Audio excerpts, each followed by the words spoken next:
just the new techniques. I mean, I'm a chef, and I learned to cook in school in more traditional ways.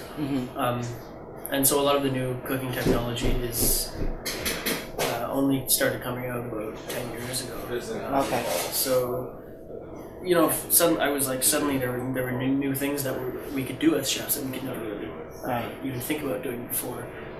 Just a quick example of that is the use of liquid nitrogen in the kitchen. Yeah.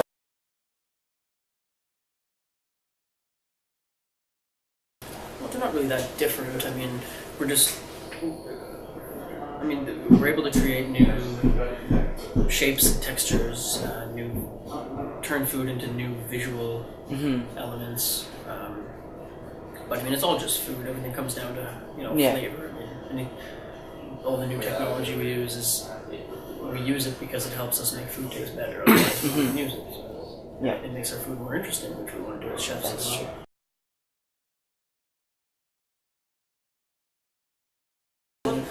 A lot of them have been around for a long time, just not they're used in more industrial for more industrial applications. In fine dining restaurants, we've generally shied away from things like tapioca malted extract. We don't want to. Okay.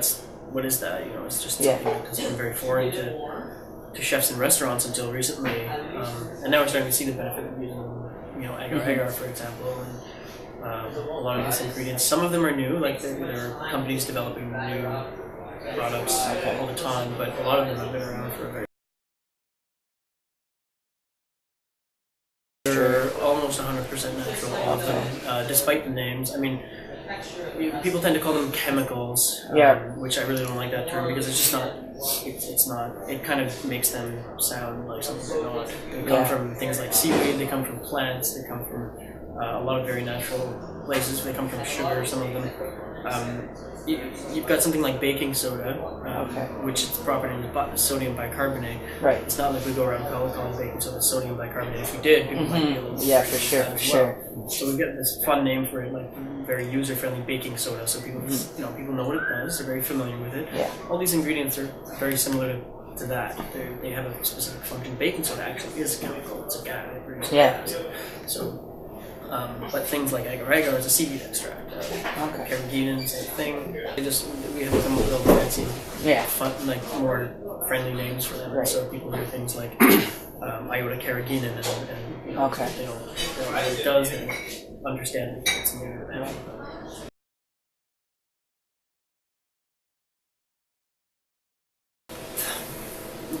Yes and no. I mean, baking soda can be dangerous if you have just a bunch of it on its own. I mean, if you know how to use these things, they're as dangerous as bananas. I mean, they're very natural, safe products. Right. If you have someone using them that doesn't know what they're doing, again, it could turn out either disgusting or maybe even dangerous. But I mean, if you were to put a pound of baking soda into a souffle or a cake, or I don't know, same thing. So. Yeah.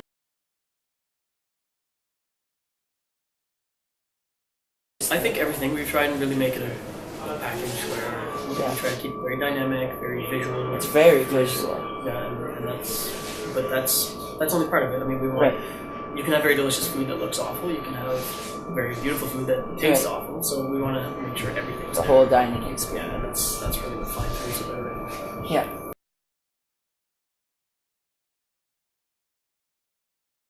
Yeah, that was. I was just walking by pipe stuff.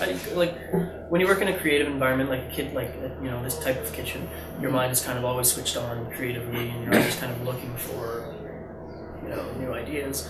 And I was walking by a cigar shop and I saw some pipes. I just started thinking, what if we smoked some kind of food in a pipe? That would be fun. And then it led to chocolate because it's the same color as tobacco, roughly. And, I thought I could make a tobacco type thing out of chocolate, so I bought just one pipe to try it out. And, started playing around with that, and I thought it would be a really great idea, a lead-in course, like a tease dessert to be something a little bit fun, just really off the wall and different that people would. Very different. I like to create laughter and make people feel a little bit silly, at the same time as keeping things high-end.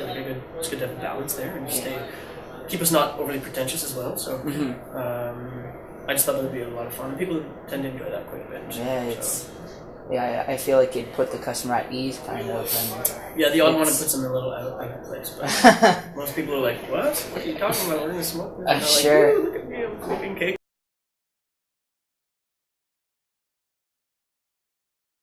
There's a recipe that is... And once again, you'd be using those unknown ingredients like agar-agar. No, that's completely natural. It's just made with chocolate and sugar, flour, vanilla. Wow. Butter. So cake ingredients, and it's partially dehydrated. Okay. And it's all about the aromatics, as you said.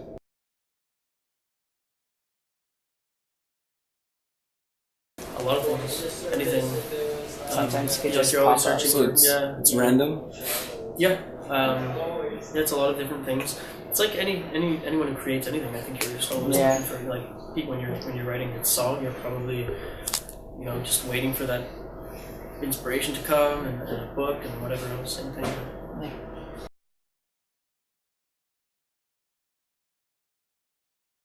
I enjoy working most here. Here? Yeah. I can do whatever I want here. So.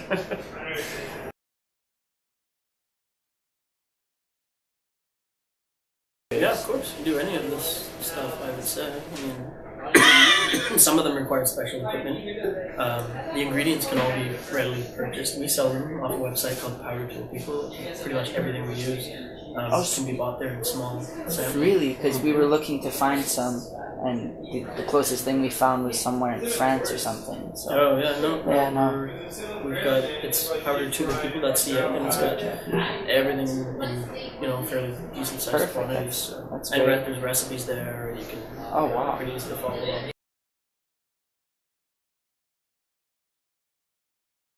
It is in the moment, for sure. Like when we won the nationals and the culinary championships, it was very surreal. It was quite a it was like the end of the road in the long process. It was a lot of work for the entire team. Yeah. And we all really wanted it. We all gave it everything we had, and to win it, it was just kind of a magical moment for us. And it certainly helped business, of course. That's part of the reason we do it. Yeah. Just the hope that we have a chance of winning that might increase business. Right. And we just it's part of our work. It's part of our work doing these extra things and just pushing ourselves all the time.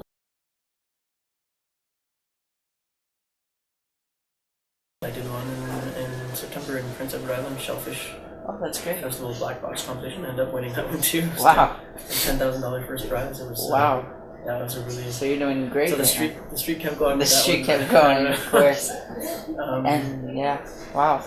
So things are going great, I'm guessing. It's been a great year. It's probably been our best year before, which it should be. So.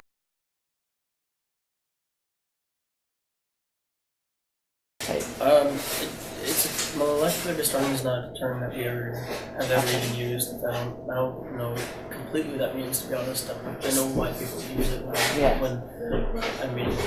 There are lots of kitchens that use liquid nitrogen and immersion circulators and whatnot, and they don't get called molecular restaurants. We do. I'm not sure.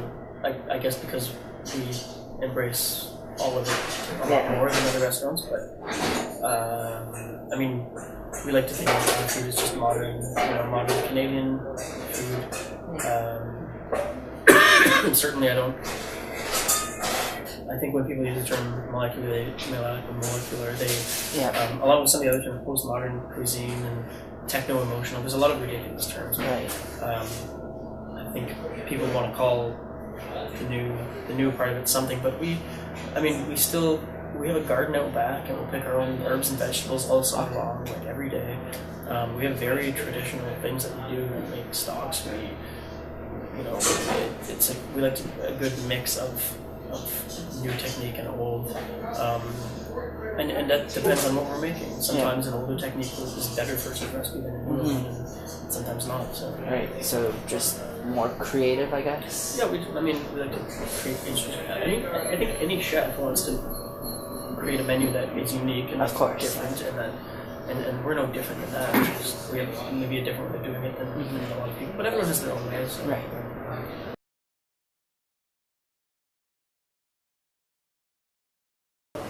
Yeah, they're different than the traditional kitchen, but Right. these are tools that a lot of people are using now as well at the same time. So, but it is, I mean, I like to call it a kitchen full of toys, and we like new technology and new equipment and all the things it can do. Right. I mean, candy machine, and to have that as part of the course and make people feel kind of just a little bit silly and tons of little gadgets that do all kinds of things. And, Right. and we like that here. Yeah, of It's course.